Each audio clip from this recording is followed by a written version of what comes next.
how to actually use a knife. You want something that's around 8 to 10 inches long for a chef knife, and your handle style is either Western, which is this, or octagonal, which I much prefer an octagonal because it's got all these nice ridges to keep the knife super steady. Let's first talk about how we're gonna hold this, all right? Very important. Keep seeing people grab it by the handle. They're like all the way back here. There's like zero control and they're just kind of like all over the place. This knife is about to have a mind of its own, and when it has a mind of its own, it's gonna go right there, your superior vena cava. You're gonna wanna start with these two fingers, your thumb and your index finger, and you're gonna grab it right here like that, all right?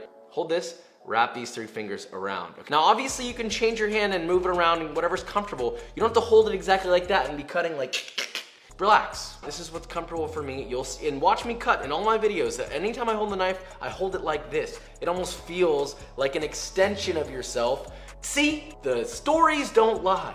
And that's gonna be the same no matter what knife you use. Okay, now we have a tiny little baby knife. You can still hold it the same way and it's gonna do the same thing. The worst thing is when I see someone cutting like this.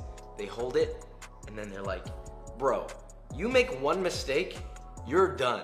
All right, so we need to talk about the claw technique. What you need to do is you need to form your hand into a claw shape like this with your middle finger in the forefront.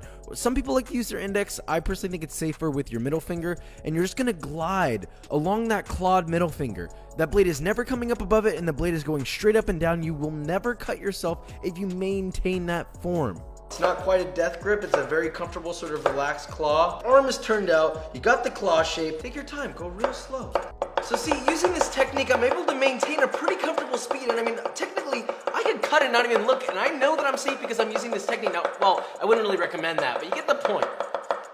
The claw down, but let's talk about the other hand, the one that's holding the blade. So how are you going to cut, right? The easiest, simplest way for an amateur is always going to be the rocking cut, where you're sort of rocking your knife from the tip all the way to the rear, from the tip all the way to the rear, and you just kind of practice that. That's the best way to start. Now the next one is just the straight up and down. You're literally picking the knife up and going straight back down, up and straight back down. This is more for like speed. If you want to go really, really fast, you'll see me doing this. Just do this if you've never done it before, all right? If you're doing this, go slow. Now the next one is the slide and chop, where you can't really tell in this shot, but I'm basically sliding the knife forward while also going straight up and down at the same time. This works really well for slicing things super thinly. Now lastly, which is honestly more showy than actually useful, but the drag, where you're literally just dragging the knife through stuff. This is fun and all, and like you can sometimes get thin slices with it, but honestly I wouldn't recommend it for anything other than meat, just because it's very easy to cut yourself. Use it at your own risk, all right? And last, but most certainly not least, is that your knife needs to be sharp. It means more precise cutting and it's safer. This is a guideline. Of course, you know, if it feels